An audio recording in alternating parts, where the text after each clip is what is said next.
मोटापे का वाहिद इलाज बगैर किसी दवा और एक्सरसाइज के 1 घंटे में 500 ग्राम से लेकर 1 किलो तक वजन कम किया जाएगा। नई टेक्नोलॉजी के जरिए ट्रीटमेंट किया जा रहा है SPS slimming and beauty clinic में। इस इलाज से आपको किसी भी तरह के साइड इफेक्ट्स भी नहीं होंगे।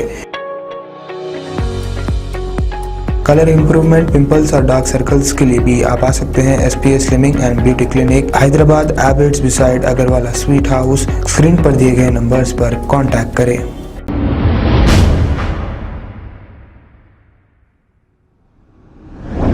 अस्सलाम वालेकुम नाजरीन, मैं हूं मोहम्मद अब्दुल हकीम। आइए देखते हैं आज का ये खबरनामा। पटनचेरू रोड के इलाके स्वीट हार्ट होटल के पास एक सड़क हादसा पेश आया है। इस हादसे में एक बाइक सवार तेज लारी की जद में आकर मौके पर ही वो हलाक हो गया है।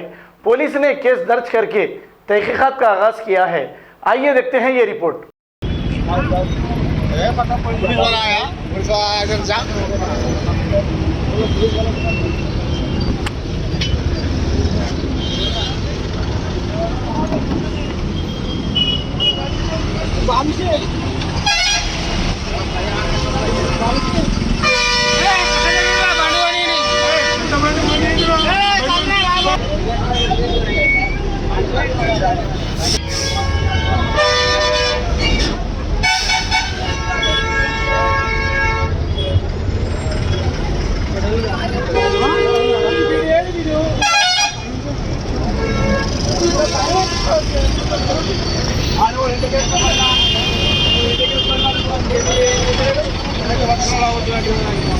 खबर है शहर की, खबर है गाँव की, खबर है सारी दुनिया की। 7H न्यूज पसंद आए तो लाइक कीजिए, शेयर कीजिए और सब्सक्राइब करना ना भूलें। 7H news.